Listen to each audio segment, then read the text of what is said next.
नमस्ते दोस्तों, आपके अपने चैनल सिलाई सखी में आप सभी का स्वागत है। दोस्तों आज का वीडियो है हमारा सवाल जवाब का। तो चलिए समय न गंवाते हुए शुरू करते हैं।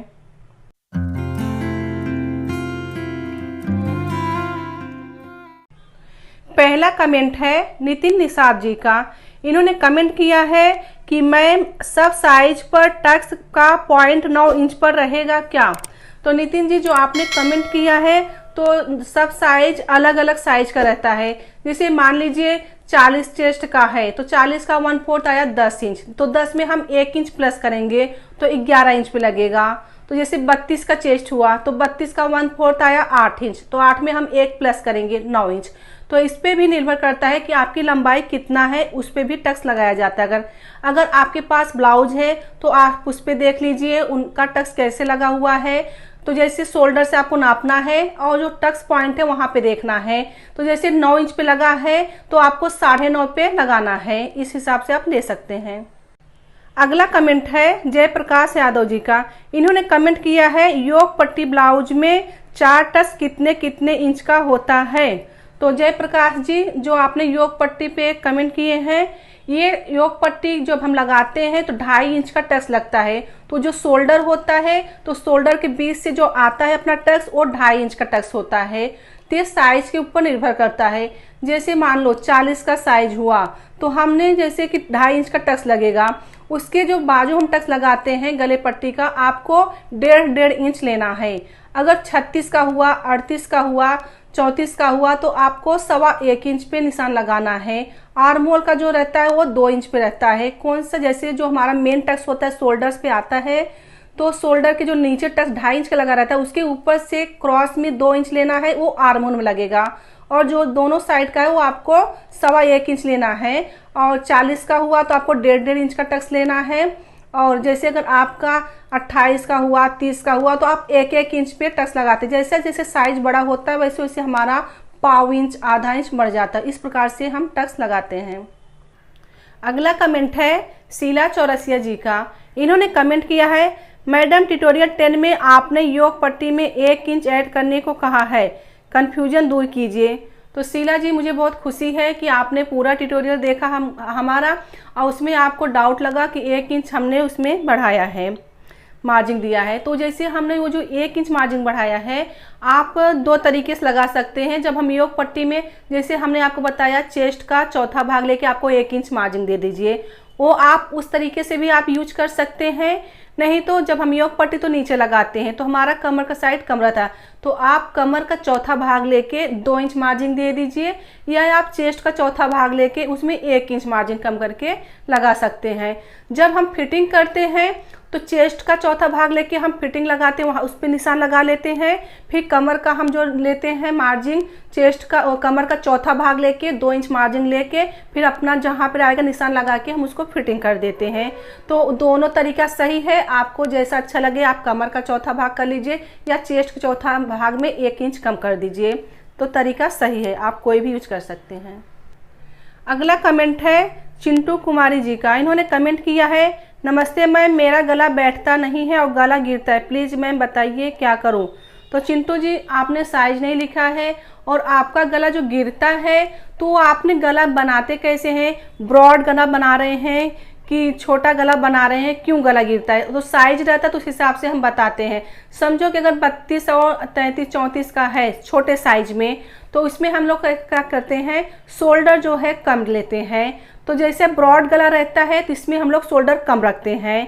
अगर जैसे कि अगर आपका गला छोटा हुआ तो उसमें हम शोल्डर ज़्यादा रखते हैं। तो शोल्डर गिरता क्यों है, जैसे कि हमने ब्रॉड गला बना दिया और हमने शोल्डर ज़्यादा ले लिया तो उस हिसाब से हमारा शोल्डर कंधा गिरने लगता है। तो आपको छोटा साइज का अगर है आपका तो आप 5 इंच लीजिए, 4.5 लीजिए। जैसे 28 का हुआ, 30 का हुआ तो 4.5 रख के देख लीजिए। और नहीं तो अगर जैसे 34 का हुआ, 38 का हुआ तो आप 5 रखिए।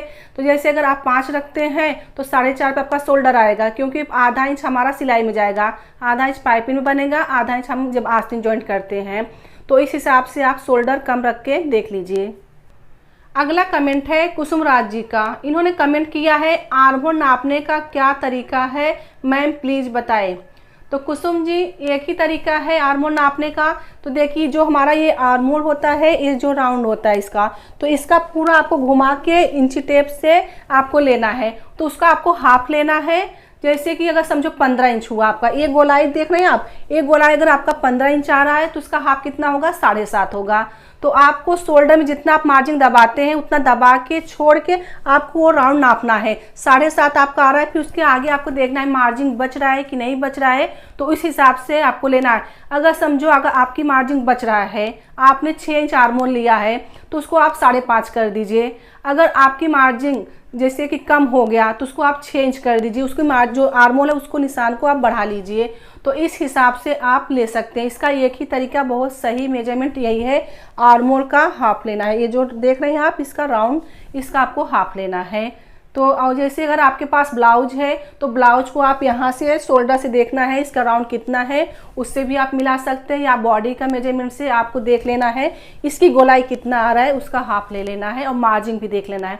तो सबसे पहले आपको पेपर पे प्रैक्टिस की कर लीजिए, पेपर पे डायग्राम बनाएंगे और फिर आपको उसमें समझ में आएगा, फिर आप फैब्रिक पे रख के कटिंग कर सकते हैं। अगला कमेंट है लक्ष्मी द्विवेदी जी का। इन्होंने कमेंट किया है, मैम बिना डोरी का डीप और ब्रॉड नेक का ब्लाउज बनाना सिखाए। मैम मेरा ब्लाउज का शोल्डर गिर जाता है। तो लक्ष्मी जी आपका जो शोल्डर गिर जाता है, आपको ब्रॉड चाहिए और डोरी भी नहीं चाहिए, तो आपके चेस्ट के ऊपर जाता है। जैसे कि अगर छोटा साइज है 30-32 इंच का चेस्ट है तो इसमें जैसे गला जो हम बोलते हैं ब्रॉड गला, अगर आपका गला ब्रॉड है तो जैसे कि छोटे साइज का है तो उसमें आपको डोरी लगाना पड़ता है तो अच्छे से बैठता है। अगर साइज बड़ा है, आप डोरी नहीं लगाते हैं तो भी आपका बैठेगा, शोल्डर आपको कम लेना है। तो जैसे कि अगर 28 का हुआ, 30 का हुआ, आप ऐसा बनाते हैं तो 4.5 इंच आपका शोल्डर आएगा और उसमें जैसे कि आपका आधा इंच सिलाई में जाएगा तो आपको 5 इंच लेना है। 38 का हुआ, 40 का हुआ तो आप 5.5 रख लीजिए। इससे ऊपर जाता है तो आप 6 इंच लीजिए।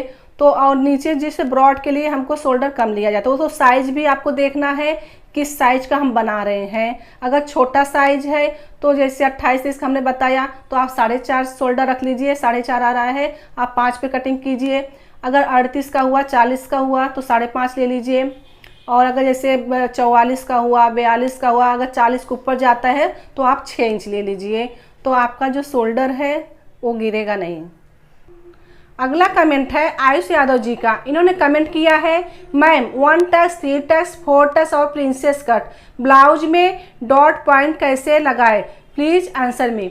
तो इसका जैसे आपने आयुष जी जो पूछा है डॉट पॉइंट, तो इसमें जैसे चेस्ट का चौथा भाग लिया जाता है डॉट पॉइंट, तो आपके ब्लाउज के हिसाब से भी देखा जाएगा कि डॉट, अगर आपके पास ब्लाउज है सामने तो शोल्डर से आपको मेजरमेंट कर लेना है डॉट पॉइंट कहाँ पे आ रहा है। जैसे मान लीजिए 10 पे है तो आपको उसमें आधा इंच मार्जिन लेके निशान लगा लेना है, क्योंकि आधा इंच हमारा शोल्डर में चला जाएगा।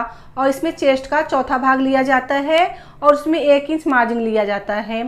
तो इस प्रकार से डॉट पॉइंट लगाया जाता है हर एक ब्लाउज में। अगला कमेंट है उत्तम वर्मा जी का। इन्होंने कमेंट किया है, पूरा चिपक कर ब्लाउज नहीं आता, प्लीज बताइए। तो उत्तम जी जो आपने कमेंट किया है, तो आपका ब्लाउज क्यों नहीं आता है फिटिंग, तो आपको जैसे चेस्ट का चौथा भाग लेना है और कमर का चौथा भाग लेके उस पर आपको निशान लगा लेना है। और जो दंड घेर होता है यहाँ पे इसको, तो आप इसका जो राउंड होता है इसका हाफ लिया जाता है। समझो 10 है, 10 का हाफ आया 5, तो 5 पे निशान लगा दीजिए।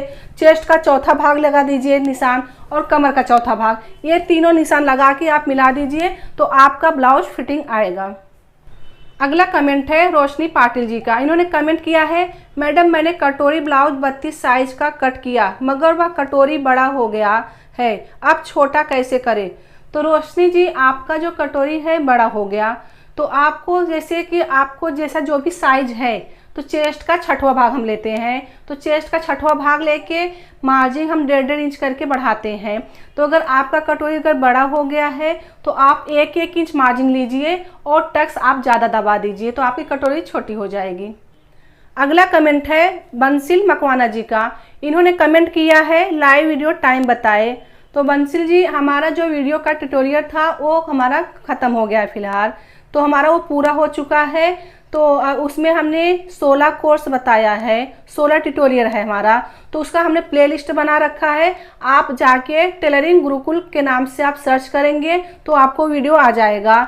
तो हमारा जो वीडियो है मंगलवार शुक्रवार रात 8 बजे आता है।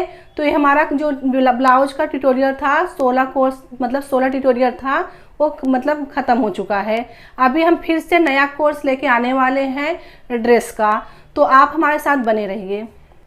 अगला कमेंट है राज जालू जी का। इन्होंने कमेंट किया है, हाय दीदी, जब मैं कटोरी ब्लाउज बनाती हूँ तब कटोरी लगाने के बाद गले के साइड से बड़ी हो जाती है, तो क्या करूँ, ज़रूर बताए दीदी। तो राज जी आपने जो कमेंट किया है, तो कटोरी जो होता है हमको गले की तरफ से स्टार्टिंग से लगाना पड़ता है। तो जो हमारे योक पट्टी के नीचे जाता है वहाँ पे अगर बड़ा हो जाता है तो उसको हम छाड़ देते हैं। तो सबसे पहले आपको गले की तरफ से नीचे से आपको नहीं लगाना है, आपको ऊपर से लगाना है, वो नीचे आएगा। तो गले की तरफ से आपको जॉइंट करके नीचे की तरफ आना है। अगर नीचे अगर बढ़ जाता है तो आप उसको छाड़ सकते हैं। तो दोस्तों कुछ लोगों का कमेंट आ रहा है कि हमको चार्ट नहीं मिला है। वैसे तो जैसे हमारे व्हाट्सएप नंबर पे जो लोग व्हाट्सएप पे हाई करके भेजते हैं तो हम उन लोगों को चार्ट भेज देते हैं, और जिन लोगों को अगर चार्ट नहीं मिला है तो ये मेरा नीचे दिए गया व्हाट्सएप नंबर पे आप इस पे व्हाट्सएप पे हाई करके भेजिए और अपने शहर का नाम भेज दीजिए, आप कहाँ से हैं, तो हम आपको चार्ट भेज देंगे। तो दोस्तों आज का जो सवाल जवाब का सिलसिला हम यहीं पे ख़त्म करते हैं। समझे, सीखे, सफल बने। वीडियो देखने के धन्यवाद। मिलते हैं अगले वीडियो में।